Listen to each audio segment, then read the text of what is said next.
एक ही चर्चा चल रही है, एक ही बात, वोट चोरी की, केवल और केवल वोट चोरी। हर आदमी आज ये चर्चा कर रहा है कि वोट चोरी हो रही है। अब बनारस उसका सबसे बड़ा एग्जाम्पल पहले ही दिन से खड़ा है। पहले दिन आपको ध्यान होगा जब काउंटिंग हो रही थी तो 543 के अपडेट देने थे आयोग को, जो दे रहा था मीडिया आप सबके माध्यम से। 542 सीटों का अपडेट 1 बजे की बाद तक आता रहा, पर बनारस का अपडेट 1 बजे बंद क्यों कर दिया गया? ये लोग लगातार पहले से उठा रहे हैं कि 1 बजे के बाद बनारस की पूरी तरीके से अपडेट को बंद कर दिया। अब बंद करके क्या क्या किया इन्होंने? कितने वोट चोरी कराए, कितने वोटों को इधर से उधर किया, उसी का इनाम उस समय के तत्कालीन जो आयुक्त थे, कमिश्नर थे कौशल राज शर्मा को दिल्ली के अंदर हमारे यशस्वी प्रधानमंत्री जी ने उनको दिल्ली भेजकर इनाम दिया, उनको पारितोषिक इनाम दिया कि उनको जल आयोग का सीईओ बनाया। यहाँ डीएम थे, कमिश्नर हुए और यहीं से फिर दिल्ली चले गए और वहां जाकर केंद्रीय प्रतिनियुक्ति पर जाकर सीईओ बनकर वहां जल आयोग में वहां अपना काम कर रहे हैं। मैं इतना कहना चाहूंगा कि इस तरीके के बेईमान भ्रष्टों को आप आगे बढ़ा रहे हैं और उन्हीं का नतीजा है कि बनारस में मोदी जी के लिए लोगों ने काम किया, बेईमानी चोरी करके उनको चुनाव जिताया, और जिसका पूरी तरीके से भंडाफोड़ हमारे नेता आदरणीय राहुल गांधी जी ने अपने प्रेस के माध्यम से किया है। कल उन्होंने पटना के अंदर समापन के दौरान क्या कहा, आपने सुना ही होगा कि भाई बहनों भाइयों, अभी भाजपा के लोगों सावधान रहना। अभी तो मैंने जो बेंगलोर की एक सीट का नाम लिया, माधोपुरा में मैंने एटम बम फोड़ा है, और उससे बड़ा बम अभी सबसे जो शक्तिशाली बम है वो हाइड्रोजन बम अभी फटने वाला है। उसके बाद मोदी जी अपना चेहरा नहीं दिखा पाएंगे और भाजपा को के लोगों को, जो आज भाजपा के लोग हमारे कार्यालयों पर जाकर झगड़े कर रहे हैं, हमारे कार्यालयों को जाकर तोड़फोड़ कर रहे हैं, कांग्रेस के कार्यालयों को जाकर गालियां दे रहे हैं, हमारे कार्यालयों को तोड़ रहे हैं, वहां जाकर फर्जी मुकदमे दर्ज करा रहे हैं हमारे कार्यकर्ताओं पर, उसका जवाब जब फटेगा हाइड्रोजन बम तो फिर भागते फिरेंगे गली गली, फिर उनको कोई रास्ता नहीं मिलेगा। कार्यालय पर हरदोई में पूरे अंदर घुस के तोड़ा, उसके खिलाफ कोई कार्रवाई सरकार ने नहीं किया, कोई मुकदमे नहीं लिखे। और जहां कार्यकर्ताओं ने, हमारे कार्यकर्ताओं ने मोर्चा लिया, ईंट का जवाब पत्थर से दिया, अब उनको मुकदमा लिखकर जेल भेज रहे हैं। हम उसकी निंदा करते हैं। कांग्रेस पार्टी अपने कार्यकर्ताओं के साथ खड़ी है और मैं सभी कार्यकर्ताओं से कहूंगा, अपने पूरे प्रदेश के लोगों से, कि डटकर इनके सामने हमने मुकाबला करना है, हम पीछे नहीं हटेंगे। इसका जवाब हम ईंट का जवाब पत्थर से देंगे, हम पीछे नहीं हटने वाले, न हटे हैं न हटेंगे। और आप देख सकते हैं जिस प्रकार से ये भारतीय जनता पार्टी के लोग बौखला नहीं गए, पागल हो गए, पागलपन सवार हो गया इनको, भाजपा के लोगों को, जो हमारे लोगों को ऊपर ईंट का पत्थर चला रहे हैं, हमारे कार्यकर्ताओं को चलवा रहे हैं। हमारे कार्यकर्ताओं को तो चलवा ही रहे थे, कल इन्होंने इंतहा कर दी अपने ही विद्यार्थी परिषद के कार्यकर्ताओं पर। बाराबंकी में ये जो एसआरएम यूनिवर्सिटी है, इसके मालिक के बचाव में, जो ये आप देख सकते हैं फोटो, ये जो नीचे की फोटो है, ये एसआरएम यूके यूनिवर्सिटी के मालिक हैं, और ये पीछे जो चश्मा लगाए खड़े हैं, इनको तो आप सारे भले पहचानते होंगे।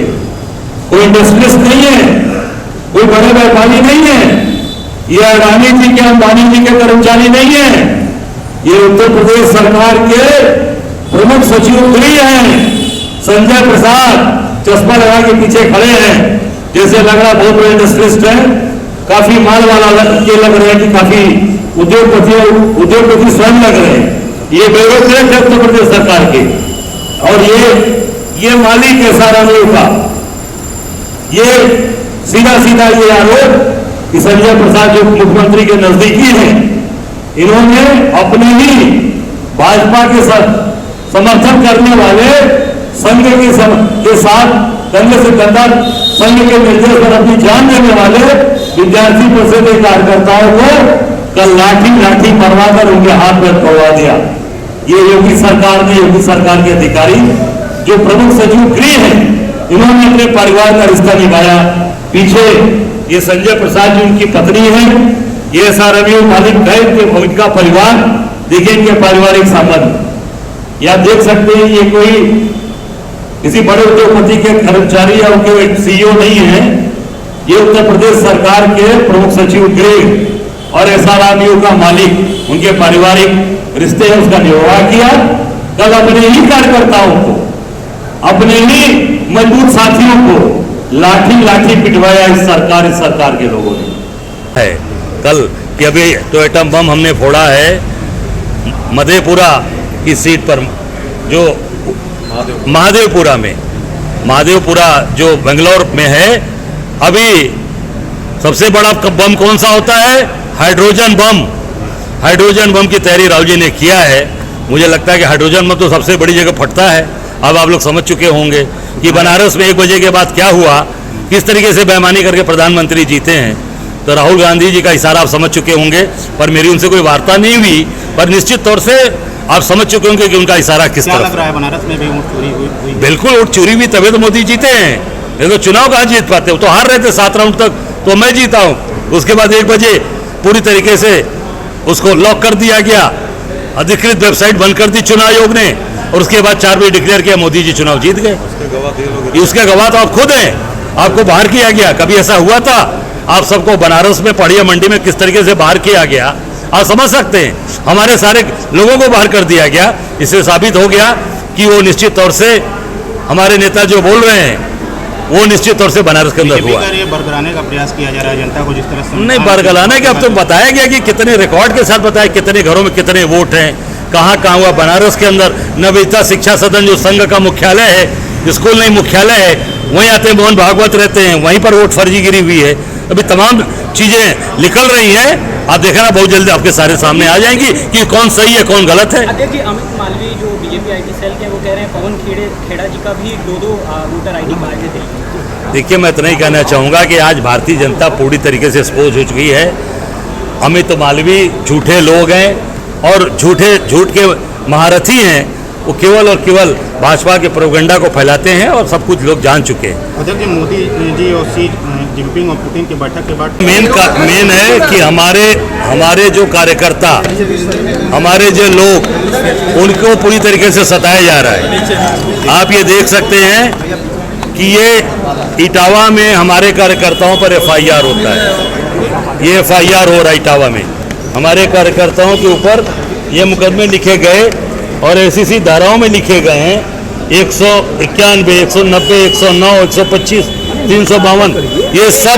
ये सब ऐसे मुकदमे लिखे गए हैं जो अपने कार्यकर्ता हमारे अपने कार्यालय पर खड़े थे, उनको इसमें नाम डाला गया है। देख सकते हैं आप, ये पूरे नाम है। 15 लोगों को इसमें अभी गिरफ्तार करके सबको जेल भेजा गया और तोड़ भी रहे हो। हमारे कार्यालयों में घुस, लखीमपुर में तोड़फोड़ किया, हरदोई में किया, इटावा में गए, वहां पर ईंट का जवाब पत्थर से दिया कार्यकर्ताओं में, उनको जेल भिजवा दिया। और हमारे बब्बर शेर कार्यकर्ता दबने वाले नहीं हैं। मैं अपने कार्यकर्ताओं से कहूंगा कि तुम पूरी मोर्चेबंदी के साथ खड़े रहिए। कांग्रेस का एक कार्यकर्ता बब्बर शेर है हमारे नेता आदरणीय राहुल जी ने जो वोट चोरी की बात उठाई है, उससे बौखला गई है पूरी भाजपा। और हमारे कार्यकर्ता बूथ पर हर जगह खड़े हैं। हमारे कार्यालयों पर इनके भाजपा कार्यकर्ता जाकर मारपीट कर रहे हैं, ईंटा पत्थर चला रहे हैं। और उसका जवाब जब इटावा में दिया तो उनको गिरफ्तार करके जेल भेजा गया, उनको लाठियों से मारा गया, अपमानित किया गया।